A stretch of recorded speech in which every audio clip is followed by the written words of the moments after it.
Excuse யாருக்கும் கிடையாது. எல்லோரும் கட்டாயம் நோன்பு வைத்து ஆக வேண்டும். இன்னும் சிலர்கள் அல்லாஹு தஆலா வமன்கான மரீதன் அவ் அலா சஃபர்னு சில சலுகைகளை கொடுக்கின்றான். நோய் ஏற்பட்டு விட்டால், பயணத்தில் இருந்தால் விடுபட்ட நோன்பை நீங்கள் கலா செய்யுங்கள் என்று மருத்துவ உலகம் சொல்லப்பட்ட செய்தியை பற்றி நான் சென்ற வாரத்திற்கு முந்தின வாரம் சொன்னேன்.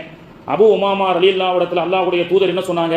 வாழ்க்கையிலே அலைக்க பிஸ்ஸௌம், நோன்பை நீ பற்றி பிடித்துக்கொள், ஃபைன்னஹு லா மிஸ்லு லஹு, அதை போன்ற ஒன்று இல்லை அப்படின்னு சொல்றாங்க. இன்னைக்கு நம்மிடத்துல சில வயோதிகர்கள், சில நோய் உள்ளவர்கள், அதற்கு எனக்கு பிபி இருக்கு, சுகர் இருக்கு, நாங்கள்லாம் எப்படி நோன்பு வைக்கிறது அப்படின்னு சொல்லி நோயை காரணமாக வைத்து நாம இறை கடமையான நோன்புகளை விட்டுக் கொண்டிருக்கின்றோம். ஆனால் மருத்துவ உலகம் என்ன சொல்லி காட்டுகின்றது? The Islamic fasting system is supporting weight loss, உடல் இறையை அது சீராக்குகிறது. The Islamic fasting system is supported control blood sugar, சுகரை நோன்பு கண்ட்ரோல் பண்ணுகிறது. The Islamic fasting system is supporting heart health, இருதயம் சீராக அமைவதற்கு ஒரு காரணமாக இருக்கிறது. நாம சொல்கின்றோம் நோன்பு என்னால் வைக்க முடியாது, எனக்கு சுகர் வந்துவிட்டது, நோன்பு என்னால் வைக்க முடியாது, எனக்கு ஹார்ட் ப்ராப்ளம் இருக்கிறது என்று.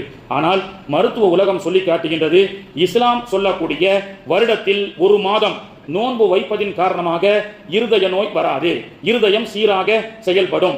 இன்சுலின், டயபெட்டிக் பேஷண்ட், சுகர் இருக்கக்கூடியவர்கள் எல்லாம் அதிகமாக சுகர் ஆகிவிட்டால் அவர்கள் எல்லாம் இன்சுலின் பயன்படுத்துகின்றார்கள். ஆனால் மருத்துவ உலகம் சொல்கிறது the best insulin in human being, மனிதனுக்குண்டான இன்சுலின்லேயே சிறந்தது எது தெரியுமா? த இஸ்லாமிக் ஃபாஸ்டிங் சிஸ்டம் அப்படின்னு மருத்துவ உலகம் சொல்லி காட்டுகின்றது. நாம் எல்லாம் வரக்கூடிய நோய், சொல்லக்கூடிய நோய், புதிதான நோய்களை கண்டு இந்த மாதிரி இந்த நோய் எனக்கு வந்து விடுமோ என்று நாம் பயப்படுகின்றோம். ஆனால் மருத்துவ உலகம் சொல்லி காட்டுகின்றது உலகத்திலேயே மனிதர்கள் the best medicine in human being is hungry அப்படின்னு இன்னைக்கு மருத்துவ உலகம் 2012 டிக்ளேர் செய்றாங்க. ஆக உலகத்திலேயே what is the best medicine of human being in the world, உலகத்திலேயே ஆக சிறந்த மருந்து எது என்று மருத்துவ விஞ்ஞானிகள் கூட்டத்திலே முடிவு செய்யப்படுகிறது. உலகத்திலேயே ஆக சிறந்த மருந்து என்பது பசித்திருப்பது என்று சொல்லி காட்டுகின்றார்கள். கண்ணியத்திற்குரியவர்களே, இதுல உடல்நிலை சரியில்லாமல் போவதற்குண்டான காரணம் கொஞ்சம் கொஞ்சமாக கண்களுடைய அந்த ஆரோக்கியம் குறைகிறது. அதனால தான் அல்லாஹ்வுடைய தூதர் அவர்கள் நமக்கு துஆ கற்றுக் கொடுத்தாங்க. அல்லாஹும்ம ஆஃபினி ஃபி சமஇ, இறைவா என்னுடைய செவி புலனை ஆரோக்கியமாக வைப்பாயாக. அல்லாஹும்ம ஆஃபினி ஃபி சமஇ ஆஃபினி ஃபி பஸரி, என்னுடைய கண் பார்வையை ஆரோக்கியமாக வைப்பாயாக. அல்லாஹும்ம ஆஃபினி ஃபி கல்வி, இறைவா என்னுடைய இருதயத்தை ஆரோக்கியமாக வைப்பாயாக. காலங்கள் மாற மாற எல்லாவற்றுக்கும் சிறப்பு வாய்ந்த மருத்துவர்கள் இன்னைக்கு படித்து விட்டு வருகிறார்கள். முன்பெல்லாம் எல்லோரும் ஜெனரல் டாக்டர் தான், ஆனால் இன்று இஎன்டி டாக்டர், காது மூக்கு தொண்டை, த ஹார்ட் ஸ்பெஷலிஸ்ட், இருதயம் சம்பந்தப்பட்ட சிறப்பு வாய்ந்த டாக்டர், ஐ ஸ்பெஷலிஸ்ட் டாக்டர், கண் சார்ந்த சிறப்பு வாய்ந்த டாக்டர் என்று ஒவ்வொரு உறுப்பு சம்பந்தப்பட்ட ஆய்வு மருத்துவத்தை படித்து அதை சரி செய்யக்கூடிய மருத்துவர்கள் இருக்கின்றார்களே. இந்த காலங்கள் மாற மாற இப்பொழுது வேண்டுமானால் இந்த காலத்தில் ஒவ்வொரு உறுப்பிற்கும் ஒவ்வொரு பிரம்மாண்டமான மல்டி ஸ்பெஷாலிட்டி ஹாஸ்பிட்டல், அதுல பல கோடி ரூபாய் மதிப்புள்ள எக்யூப்மெண்ட்ஸ்கள். இன்னைக்கு 180 கிராம் இருக்கக்கூடிய நம்முடைய லங்ஸ், 2 லங்ஸை அல்லாஹு தஆலா, 2 கிட்னியை அல்லாஹு தஆலா நமக்கு படைத்திருக்கின்றான். இந்த 180 கிராம் கிட்னி ரெண்டும் ஃபெயிலியர் ஆகிவிட்டால் அல்லாஹ் நமக்கு எல்லா உறுப்புகளையும் ஆரோக்கியமாக அல்லாஹு தஆலா தந்து அருள் புரிவானாக. டயாலிசிஸ் பேஷண்ட் கிட்ட போய் கேட்டு பாருங்க, இந்த கிட்னியுடைய வேல்யூபிள் அவர்களுக்கு தெரியும். இந்த 180 கிராம் கிட்னி இந்த உடலிலே குடிக்கக்கூடிய தண்ணீரை உப்பு வேறாக நல்ல நீராக பிரித்து அதை சப்ளை செய்து மனிதர்களுக்கு ஆரோக்கியமாக இருக்கக்கூடிய இந்த மிகப்பெரிய சர்க்குலேஷன். எனவே தான் அல்லாஹ்வுடைய தூதர் பாத்ரூமுக்கு போயிட்டு வந்துட்டா இந்த துஆவை அல்லாஹ்வுடைய தூதர் வர சொன்னாங்க. வரும் பொழுது குஃப்ரானக அப்படின்னு அல்லாஹ்வுடைய தூதர், யா அல்லாஹ் என்னுடைய பாவத்தை மன்னிச்சிருன்றாங்க. அதிகிபு அன்னில் அதாவ ஆஃபானி, யா அல்லாஹ் என்னுடைய பாவத்தை மன்னிச்சிரு, என் உடலில் இருக்கக்கூடிய அசுத்தத்தை சிறப்பான முறையில் வெளியேற்றிய உனக்கே எல்லா புகழும் என்று சொன்னார்கள். பாத்ரூமுக்கு சென்றால் ஏன் பாவ மன்னிப்பு கேட்க வேண்டும்? இவ்வளவு பெரிய ஒரு சர்க்குலேஷன். இந்த கிட்னி வேலை செய்யவில்லை என்றால் டயாலிசிஸ் போறாங்க, டயாலிசிஸ் மிஷின் கேட்டு பாருங்க, அது 6 கோடி ரூபாய் மதிப்புள்ள equipments multi cushion multi speciality ஹாஸ்பிட்டல்கள்ல இருக்கிறது. இந்த 2 கிட்னியும் ஃபெயிலியர் ஆயிடுச்சா வாரத்துக்கு ஒரு தடவை மாசத்துக்கு ஒரு தடவை சர்க்குலேஷனுக்காக டயாலிசிஸ் பேஷண்ட் போறாங்களா இல்லையா? அந்த கிட்னியினுடைய டியூபை அந்த 150 கிலோ எடையுள்ள 6 கோடி ரூபாய் மதிப்புள்ள மிஷின் சர்க்குலேஷன் செய்கிறது. சரி, இந்த 6 கோடி ரூபாய் மதிப்புள்ள 150 கிலோ எடையுள்ள இந்த கிட்னி சர்க்குலேஷன் செய்யக்கூடிய இந்த டயாலிசிஸ் மிஷினால் செய்ய முடியுமா என்று சொன்னால் டாக்டர்கள் சொல்கிறார்கள், no no no no no, முடியாது, 40% ஒன்லி அப்படின்றாங்க. அப்ப 100% 180 கிராம் கிட்னி நமக்கு அல்லாஹ் கொடுத்திருக்கிறான். ஒன்னு போயிருச்சுன்னா இன்னொன்னு அதை நமக்கு சர்க்குலேஷனாக அல்லாஹ் நமக்கு கொடுத்திருக்கின்றான் அல்லவா? இதை சிந்திக்காமல், இறைவன் கொடுத்த இந்த ஆரோக்கியத்தை சிந்திக்காமல் நாம் அல்லாஹ்வுக்கு மாற்றமாக நடக்கின்றோமே. அதனால தான் அல்லாஹ்வுடைய தூதர் பாத்ரூம்ல இருந்து வரும் பொழுது, இறைவா இவ்வளவு ஆரோக்கியத்தை கொடுத்திருக்கிறிய, உனக்கு நன்றி செலுத்தாத அடியானாக நான் இருந்து கொண்டிருக்கின்றேனே, இன்னல் இன்சான ரப்பிஹி லகனூத் என்று அல்லாஹ் சொல்கின்றானே, அப்படி நன்றி செலுத்தாமல் இருந்து கொண்டிருக்கக்கூடிய இந்த நன்றி கெட்டவன் உன்னிடத்தில் நான் கேட்கின்றேன், உஃப்ரானக, என்னுடைய பாவத்தை மன்னிப்பாயாக. அல்லாஹ் ஆரோக்கியமாக எல்லோருக்கும் எல்லா அவயங்களையும் அல்லாஹ் தந்து அருள் புரிவானாக. மரணம் ஆகும் வரை அல்லாஹ் கொடுத்த இந்த அவயங்கள் எல்லாம் சலாமத்தாக ஆரோக்கியமாக இருக்க வேண்டும் என்றால் அதற்கு பெரிதும் உறுதுணையாக இருப்பது மனிதர்கள் வைக்கக்கூடிய நோன்பு என்று சொன்னார்கள். ஏற்கனவே சொல்லியிருக்கின்றேன், நம்முடைய உடலிலேயே அல்லாஹ் ஒரு டாக்டரை மெக்கானிக்க வச்சிருக்கிறான். Cellular repairing mechanic automatic machine அப்படின்னு சொல்லி, செல்லுலார் ரிப்பேர் மெட்டபாலிசம் அப்படின்னு சொல்லி நம்ம உடம்புலேயே ஒரு செல் இருக்கான். அந்த செல்லுடைய வேலை என்ன தெரியுமா? உச்சந்தலை முதல் உள்ளங்கால் வரை நமக்கு ஏதேனும் கோளாறு ஏற்பட்டுவிட்டால் அந்த மெக்கானிக், அந்த டாக்டர் தான் நம்ம உடலை சரி செய்கின்றார். எப்படி சரி செய்கின்றார்?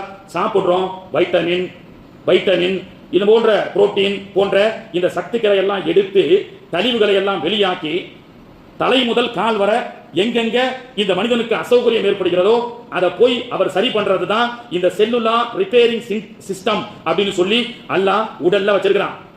மாத்திரை கொடுக்குறாங்க, எல்லாத்துக்குமே வாய் வழியா தான் மாத்திரை போடுறோம். தலைவலியா இருந்தாலும் வாயில தான் மாத்திரை போடுறோம், டானிக்கா இருந்தாலும் குடிக்கிறோம், காலில் முள்ளு குத்தினாலும் மாத்திரை தான், ஹார்ட்டுக்கும் மாத்திரை தான், எல்லாமே செல்லும் வழி வாய் வழிதான். உள்ளே சென்றதற்கு பிறகு இந்த மாத்திரை தலைவலிக்கு உண்டானது, இதை தலைவலியை சரி செய்ய வேண்டும் என்று உள்ளிருந்து செயல்படுத்தக்கூடியவர்கள் யார்? இது காலுக்கு முள்ளு குத்தியது, இது இருதயத்துக்கு உண்டான கோளாறுக்குரியது, இது கிட்னிக்கு உண்டான ஃபங்க்ஷன் செய்யக்கூடியது என்று நீங்கள் போடக்கூடிய டாக்டர் எழுதி கொடுக்கக்கூடிய மாத்திரையோ மருந்தோ அல்லது உணவோ நீங்கள் சாப்பிட்டால் அந்த உள்ளே இருக்கக்கூடிய மெக்கானிக் தான் இதுக்குரியது, இது தலைவலிக்குரியது, இது காலுக்குரியது, இது கிட்னிக்குரியது, இது லங்ஸுக்குரியது, இது ஹார்ட்டுக்குரியது, இது உடல் முடிவுக்குரியது என்று உள்ளே இருக்கக்கூடிய அந்த செல்லுலார் மெக்கானிசம் என்று இருக்கக்கூடிய மெக்கானிக் தான் அதை சரி செய்வார். இந்த மெக்கானிக் நல்லா இருக்கிற வரைக்கும் உடல்ல ஆரோக்கியமா இருந்துட்டே இருக்கும். மெக்கானிக்கே உடம்பு சரியில்லாம படுத்துட்டா என்ன தாவும்? அதுல இருந்து தான் கண் பார்வை கொண்டிருக்கிறது. சுகர் வந்தா புண்ணு வந்தா ஆற மாட்டேங்குது. ஏன்? மெக்கானிக் ரிப்பேர் ஆகி படுத்துட்டாரு.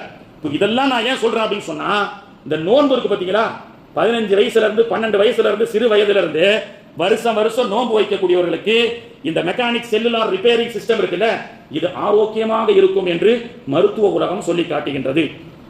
நோன்பை போன்ற ஒரு மனிதனுக்குண்டான ஹெல்த்தி என்பது உலகத்தில் எந்த மருந்தும் இல்லை என்று உலகம் சொல்லி காட்டுகின்றது, மருத்துவ உலகம் சொல்லி காட்டுகின்றது. அதனால்தான் அல்லாஹ்வுடைய தூதர் அவர்கள் அந்த சஹாபிக்கு சொன்னார்கள், உனக்கு நன்மை தரக்கூடிய ஒரு செயலை சொல்லிக் கொடுக்கட்டுமா, நீ நோன்பை பற்றி பிடித்துக்கொள் என்று அல்லாஹ்வுடைய தூதர் அவர்கள் சொல்லிக் கொடுத்தார்கள். கண்ணியத்திற்குரியவர்களே, எந்த ஒரு சாக்கு போக்கு சொல்லாமல் இப்பெல்லாம் பள்ளிக்கூட பொது தேர்வு வரக்கூடிய சந்திக்கக்கூடிய பிள்ளைகள் இருக்கின்றார்கள். நிறைய பிள்ளைகள் நோன்பு வைக்கலாமா வேணாமான்னு யோசிக்கிறாங்க. The fasting, Islamic fasting system is also supporting memory power. சஹாபாக்கள் ஆடு மேய்ச்சிட்டு இருந்தாங்க. அல்லாஹ்வுடைய தூதர் அர் ரஹ்மான் சூரா இறங்குது. அர் ரஹ்மான் அல்லமல் குர்ஆன் கலக்கல் இன்சான் சொல்லி முழு சூறாவையும் ஓதுறாங்க. ஒரு நபி தோழர் எந்திரிச்சார், யா ரசூலல்லாஹ், அப்பதான் ரசூலுல்லாஹ் ஓதி காட்டுறாங்க, ஃப்ரெஷ்ஷா வந்திருக்கு.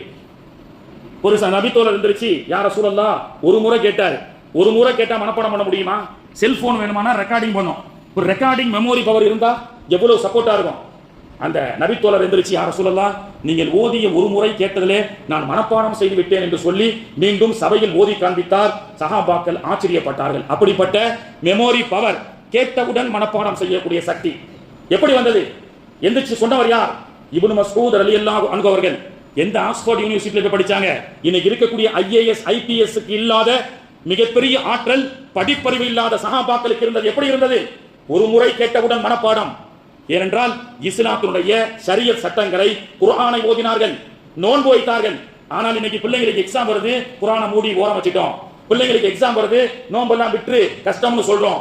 ஆனால் மார்க்கம் சொல்லி கொடுக்கின்றது மெமோரி பவர் என்பது குர்ஆனை ஓதுவதன் மூலமாக வருகிறது, நோன்பு வைப்பதன் மூலமாக வருகிறது என்று சொல்லிக் கொடுக்கின்றது. எனவே எந்த தரப்பு மக்களும் நோன்பை விடுவதற்கு அனுமதி இல்லை. இன்ஷா அல்லாஹ் எல்லோரும் சிறப்பான முறையில் நோன்பு வைப்போம். கண்ணியத்திற்குரியவர்களே, நோன்போடு சேர்ந்து அல்லாஹ் நமக்கு கொடுத்த நியமத்துகளை நாம் மற்றவர்களுக்கு தானமாக கொடுப்போம்.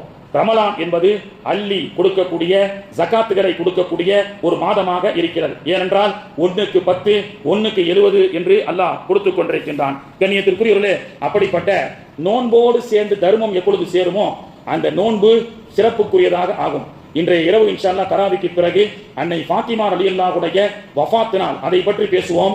ஃபாத்திமா அம்மா அவர்கள் வைத்த, உலகத்தில் சமூகத்தில் எத்தனையோ பேர் நோன்பு வைக்கிறாங்க, அன்னை ஃபாத்திமா அவர்கள் வைத்த நோன்பு மட்டும் குர்ஆனிலே அல்லாஹ் தஆலா சொல்லி காட்டுகின்றான். ஏன் தெரியுமா?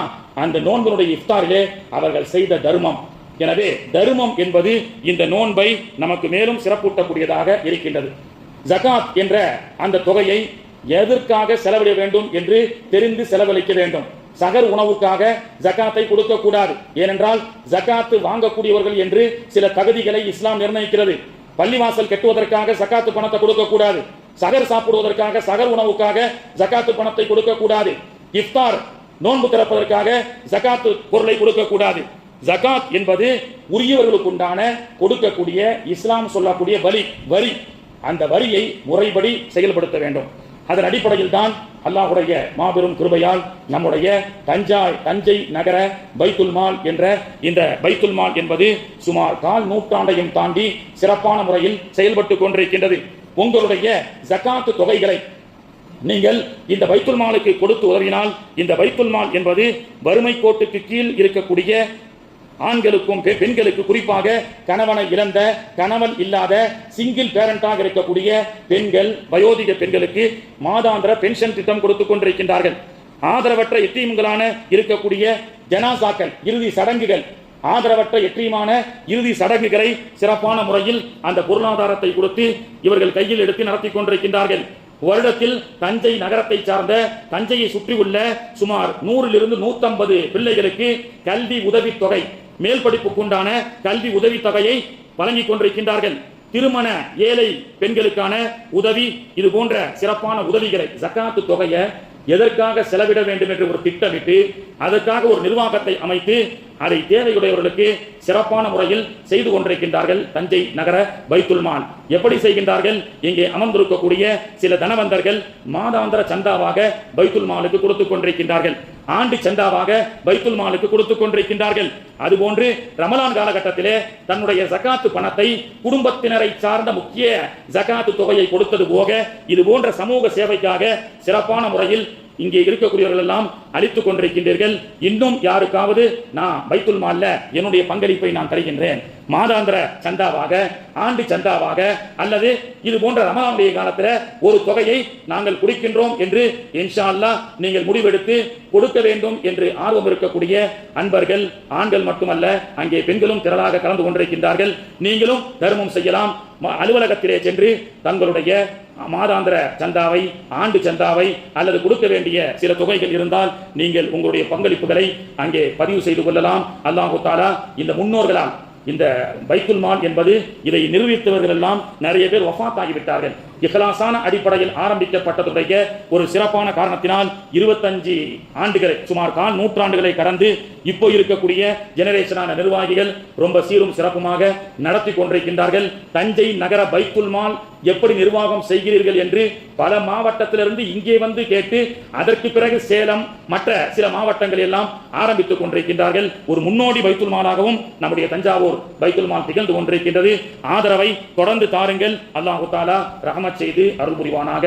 வாஹிரு தஅவானா அனில் ஹம்துலில்லாஹி ரப்பில் ஆலமீன். சுன்னத் தொழாதவங்க தொழுது கொள்ளுங்கள்.